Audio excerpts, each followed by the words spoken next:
this is a practical experience that is very common to our daily life, and it suggests me a way of directing which can be interesting, and so it's an exploration as usual.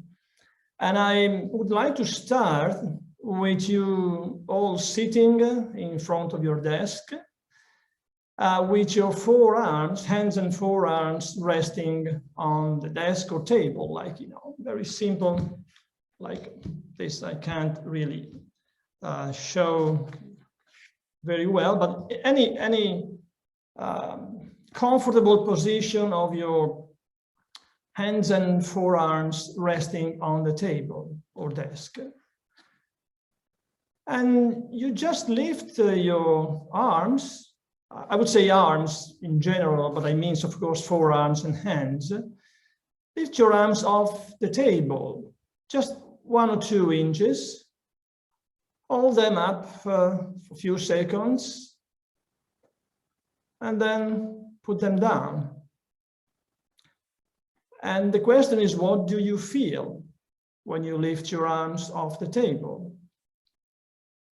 So you all have probably perceived some change in your shoulders, torso, neck, etc. But what about your pelvis? So do you know the weight of an arm? An arm, it might be, 2-3 kilograms, maybe less or more according to the person. So 4-6 pounds. So where do the weight of your arm go when you lift it off the table? So it goes through your pelvis into the chair, well, obviously. So the question is, can we allow this weight to travel easily from the table to the chair and vice versa? So again, with your hands and arms resting on the desk, let's begin by freeing the neck and direct it back and up away from your hands and forearms. Then try to lift your forearms very slowly and gradually. And while you do that, direct your elbows downward and outward, and your shoulders away from each other. As you lift your arms, allow your pelvis to press more onto the chair. Then direct your head up away from the base of your pelvis, up through the spine. And then put your arms down onto the desk and come back and up with your neck away from them. So you might want to do it again at your pace, and I suggest to do it very gradually.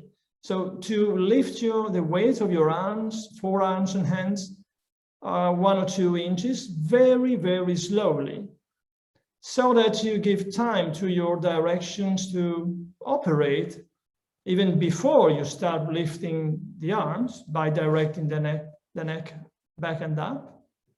And then as you begin to lift, even before you lift, you lose the contact with the desk, you can feel that there's the weight get transferred through your shoulders, your spine, into your pelvis and chair, and so allow that this weight to transfer easily by releasing your elbows out and down away from the shoulders. Allow your shoulders to open up, widen away from each other, so that if you imagine the journey of this weight from the desk to the chair, you want to make this path as freer as possible.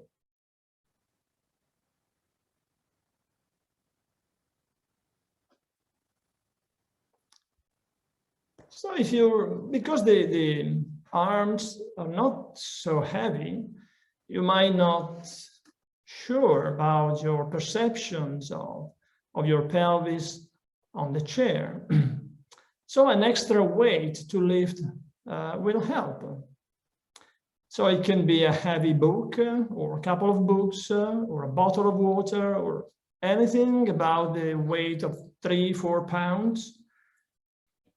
So I like to use a full bottle of water, 1.5 liter, but you can also use, a couple of books.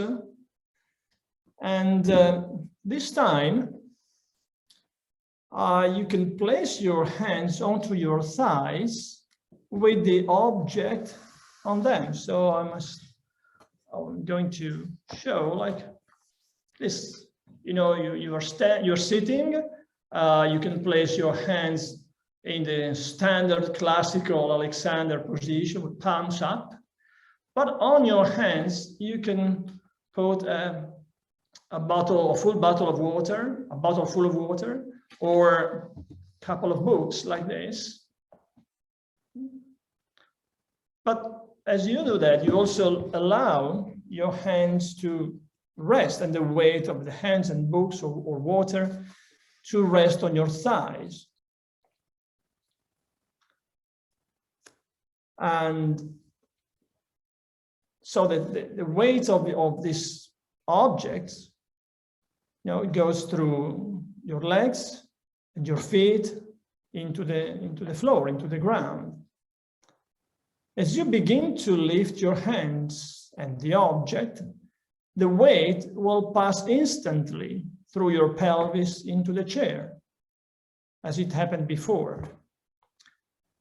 Again, I suggest to do it very gradually, to allow your direction to come into play. So hands up, elbows down, shoulders apart, back widening, pelvis down, head up,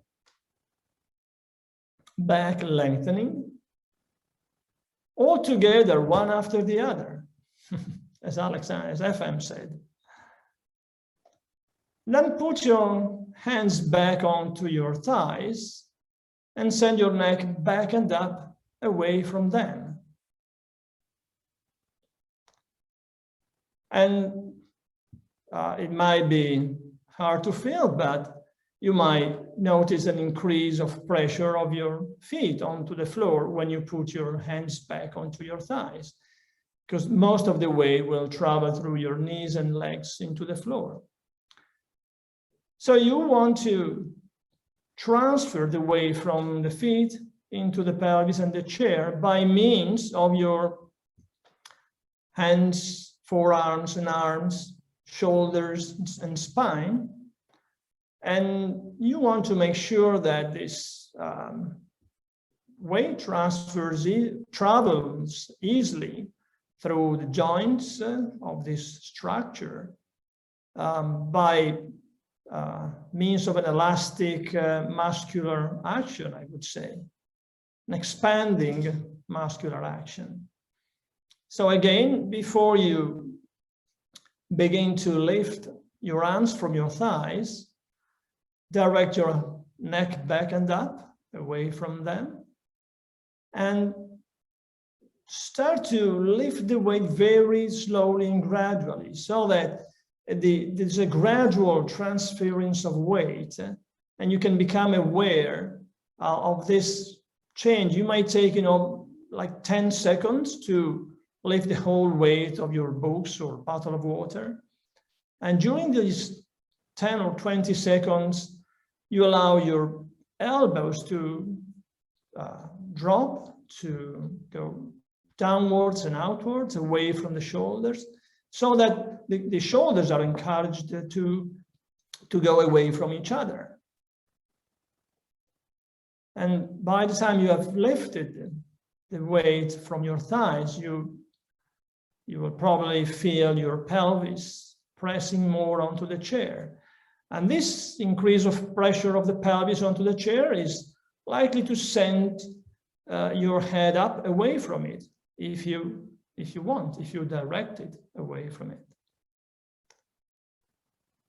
So the lifting of a weight like this can be a stimulus to respond with an expansive use of the whole body, but also a way to increase our going up.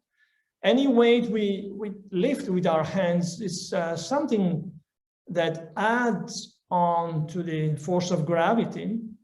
So it requires a greater anti-gravity response in our trunk.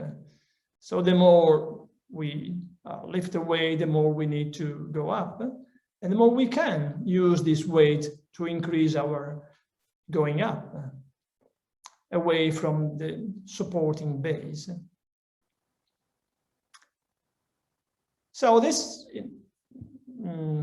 we might either exchange some comments on this or go to the next step. And actually we go to the next step and then leave comments and sharing of thoughts at the end of the whole cycle. So the last part of the game is actually in a standing position. So if you stand up in front of your desk and put the object, which maybe the bottle or books, just in front of you, like I'm standing in front of my desk, and I've placed the bottle just in front of me, and from standing, you go into monkey. As you all know, allow your the hips and knees to bend. Sorry, I get stuck sometimes with English. And neck free, head forward and up, back lengthening and widening. And then knees forward and apart, heels down.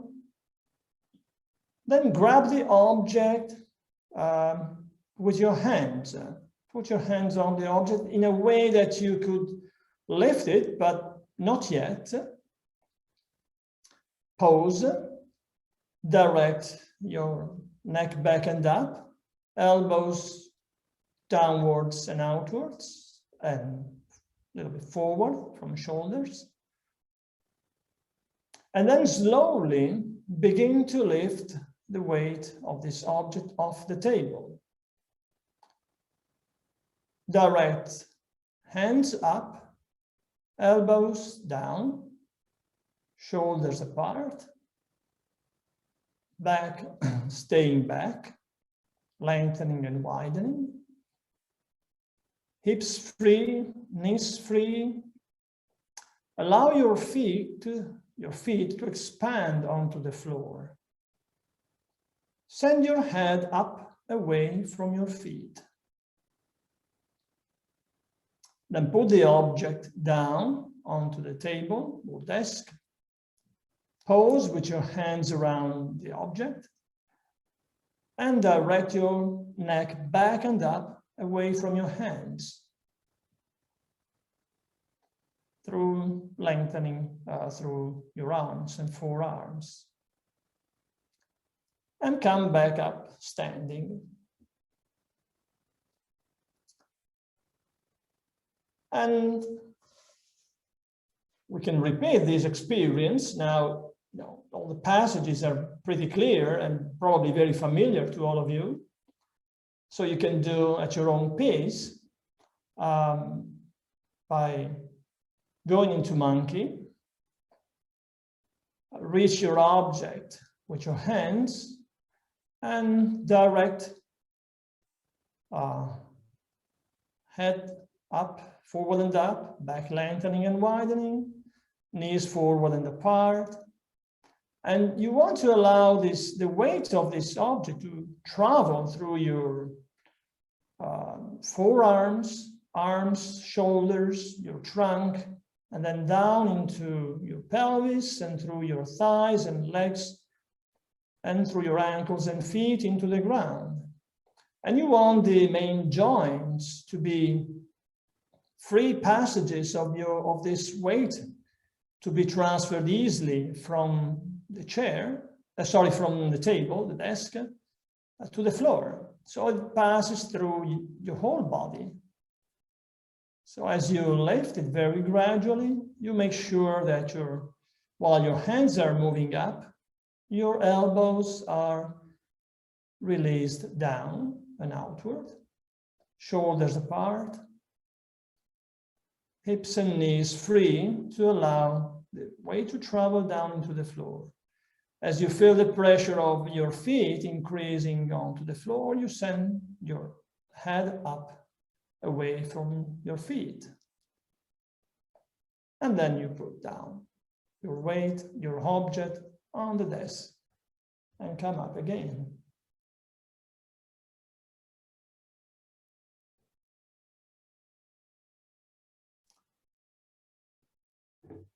So this is the end of the game.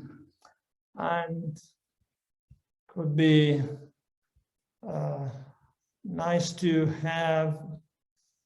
share some comments on this.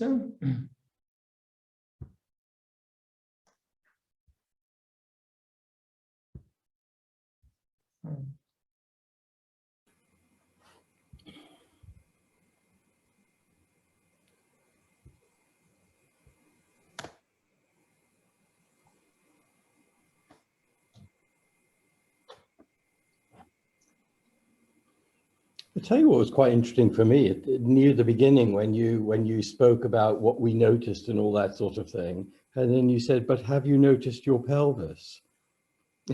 And I hadn't. I find quite, very pleasant to lift my hands off the desk because they are often, just placed resting on the desk while I read something, and slowly lift them. I can actually do it again now and see if you notice any difference from before.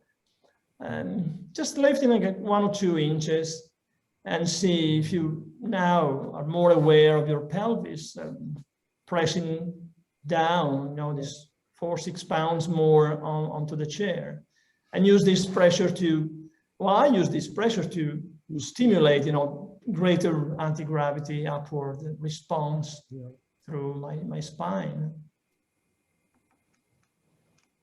Could I say something, Michael? Yes, of course. Oh, sorry, yeah. Oh, it's interesting we're doing this, going back to what was said earlier on about the word reflex, which is a bit of a dodgy word now because we're not really supposed to use it. But so when we get this increased pressure in the pelvis, this is apparently not a reflex, it's a reaction. So it's not a supporting reflex, it's not a postural reflex, it's just something that happens. Yeah. Because we always talked about reflex meaning of the word reflex and increase and reflex activity, but apparently it's not. But there's obviously something happening, so we can call it a reaction, a response, and then we don't get into trouble. But then we don't get into trouble with neurologists and people. Well, it stimulates a mechanism, I think. Right, Malcolm. Yeah, I think the word that I use a lot is adaptation or adapting. That when you lift the weight, if you're free and expanding, your body simply adapts to the new circumstances. Yeah, what's also interesting is that there's an anticipatory activity in the postural system, because we are not always just correcting the.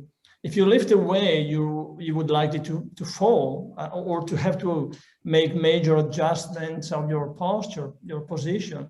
But because your brain is able to predict what is needed to keep, the balance, The postural adjustments are, they it comes into play before you even start to lift. You know, it's a feed forward action. So it's kind of, it shows how useful it is to direct before you actually, you know, do the thing, the activity, to prepare your system to do it well.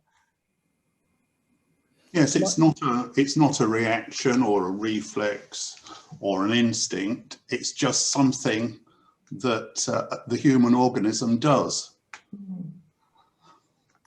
But I see many people, well, we all know, we all see, you know, many people who, when lifting a weight, you know, they do it badly by locking the shoulders and concentrating all the effort into the arms, instead of spreading the activity through the whole body. And the feeling of this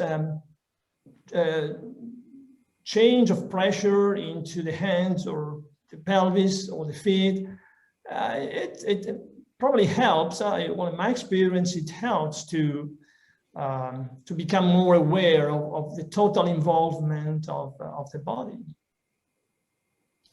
Michael, if I could just say something about what you were saying, is just to sort of clarify this thing about this word reflex, is that, as I understand it, none of our sense of what the principles of the technique should be any different. Nothing has changed. All that's happened is that the word reflex in sort of biological sciences has a very specific technical meaning. Yeah. And we have tended to use that word in a deviance to the modern understanding of what a reflex actually is. But nothing else has changed. You know, our understanding of our work and what's going on and the principles are exactly the same. It's just Alexander is very imprecise about the word reflex. Sorry, Michael, I spoke over you. Say that again. No, I'm not bothered if somebody wants to call it a reflex, it doesn't bother me, because as you said, I know it's arose by any other name, it's still sweet. Whatever we call it, it's a process that, if we are, as Robert's called, a complete specimen, then it's a process that will just happen. Yeah. If Alexander, as I say, uses reflex when he means habit and vice versa, it's just a general meaning. What I did like, Paolo, the first bit I use a lot with pianists. I sit them down at the piano and I close the lid and do that game with them, putting their hands on the lid of the piano and lifting their arms, and get them to feel the shift in organization of the weight. I never get any further than that, but but it's very useful for them to begin to get a sense of the whole body. I'd like to just add something, because I noticed something in myself which no one's raised yet, which was my hamstrings. I noticed it, the initial response, the first time we did it, was actually in my hamstrings. I lift lots of heavy stuff, and I'm very used to lifting heavy stuff. And it was very interesting to have that awareness of, my goodness, you know, I'm not sitting on my pelvis. I'm actually holding my hamstrings in a way that that they are taking the weight. So thank you for that. It was really good to be mindful of it, because I can overdo it, my legs, my glutes and my hamstrings and stuff. So maybe that's something you might see in someone. It's not just the shoulders that are going to be responding, overly responding. It can also be the legs. Yeah. Well, with me, my reaction in that very first example, when we were just lifting the hands, I felt it in my lower back, which was really quite, you know, I thought, gosh, you know, that's quite amazing. A bit alarming, really. So it was very, very useful feedback. And I did find, when I just repeated the raising the hands at the end of the whole sequence after going into monkey and everything, that it was much, much better. So thank you. It's a really nice little series of activities, very useful. And just doing the first one alone is very, very useful. So thank you very much. One thing I did notice, Paolo, was that, I mean, it was interesting, you know, thinking about the different parts of the body and what was working and perhaps what wasn't, that each time I lifted the box, it got easier, and that I was expending less energy around my body to actually lift that box. So, you know, that is just an observation.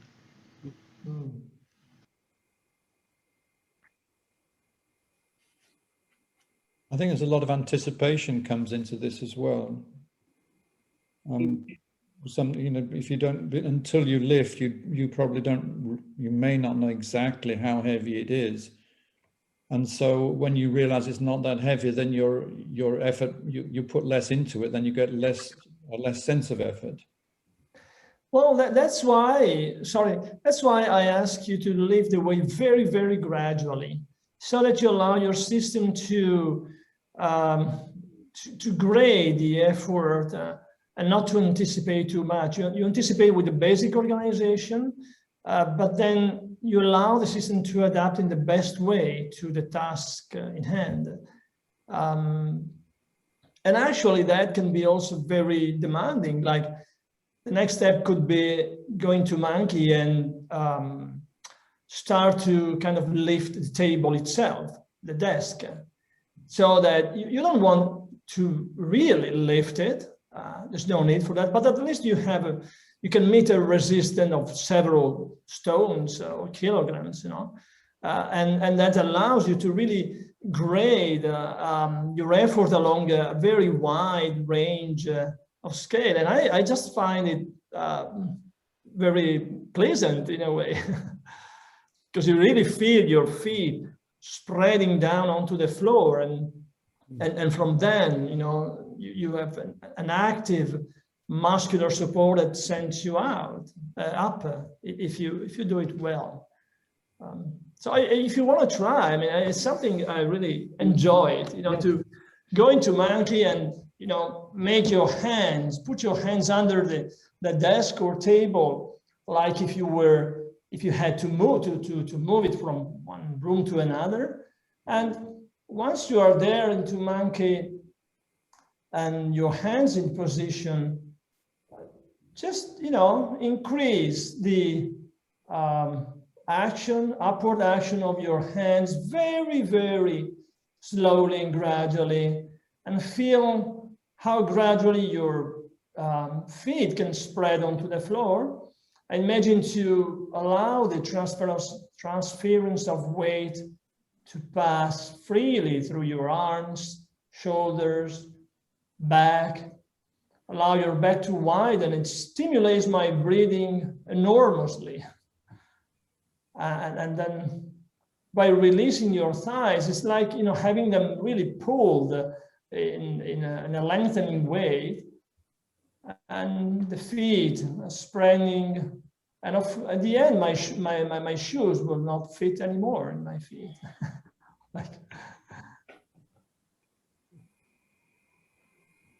I mean, I just have fun with this kind of things.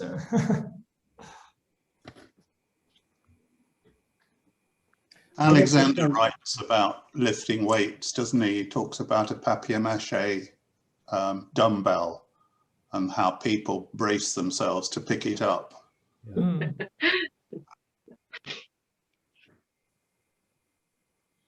I often use the analogy with pupils of you know, we approach a box as if it contained lead bricks and it might be empty. It's the same sort of idea. But it's nice also what Paolo was just doing, if it's actually full, to get that sense of reaction from the ground when you pick it up, and your whole back expands and the whole muscle tone ramps up. It's great.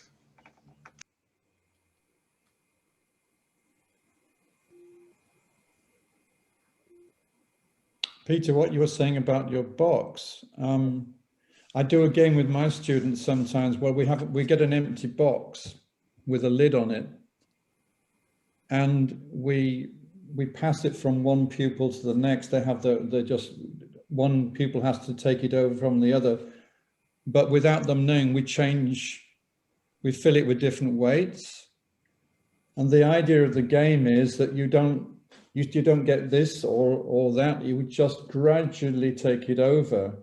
So it should more or less stay in the same plane. And of course, sometimes it's empty and it does this because everybody's thinking, oh dear, what's coming now, you know?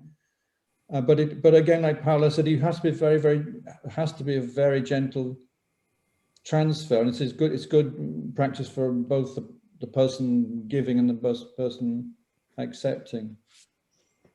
There's something in the back of my mind, I may misremember this, about Alexander saying something about how when one lifted a weight, one gradually just applied more and more strength until you reached just the level required to lift the weight clear of the table. Is there something about that, Malcolm, or Michael? I remember something.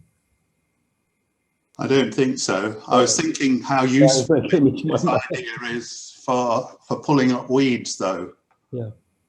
Because if you pull too quickly, the weed snaps. Yeah. If you gradually do it, you can really get right to the end of the root so that the whole thing comes up. Very satisfying. Yeah, yeah. I have a little thing, which is when I was in discussion with the handling people, the lifting and handling people at the university medical section, they have it's like a concrete doll, or a lead doll. It's like they have a simulated baby, which looks all cute and nice and light, but it's actually massively heavy because they want to get people to stop assuming.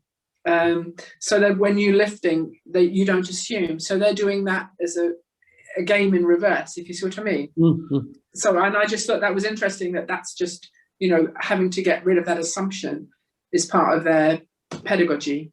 Yeah, and I agree with weeds. My goodness me, I pulled a lovely long dandelion out in one piece. It's like so satisfying. Do you know, there's an interesting thing that feeds into what Sean Fisher was talking about last week with the non-doing, which is that part of our anticipatory habit, you know, when we want to gauge what the weight is of something, and then we decide to apply that amount of pressure without actually being sure what's required or the best way to balance it, it's part of the whole end gaining thing that we kind of want to know in advance rather than to discover. And an awful lot of what the technique is, and if you remember Shan's last line, because it was a fantastic place to end, it struck me particularly because I edited the video and it ended with that line. I posted it if you want to see it, but it ends with sort of non-doing, and he pauses for a moment and he says, an adventure.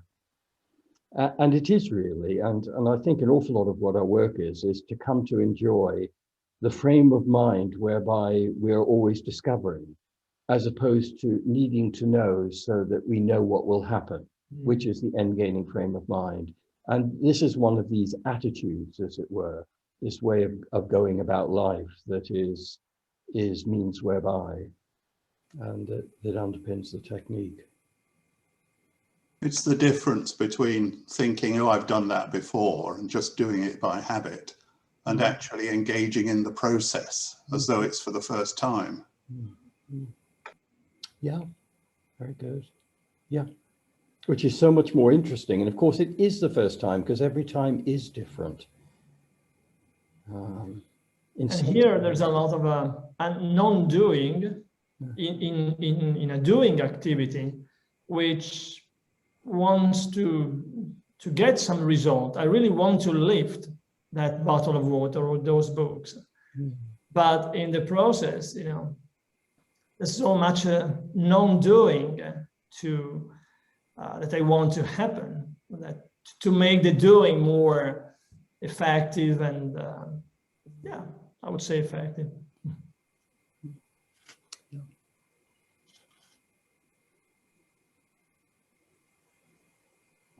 Well, I hope that's been helpful to everybody, and particularly the discussion bits. I, as you probably know, I find that sort of musing particularly rewarding. I know some people want to get on and do stuff, but I love to, every time I think these things through, I feel like I understand the principles better.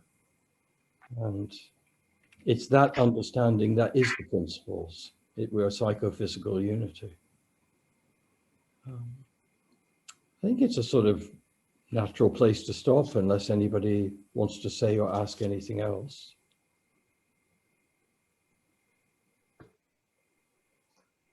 Well, thank you so much, Paolo, and particularly for stepping in at the last moment, you and Shan. Thank you for having me, and thank you for all your attention.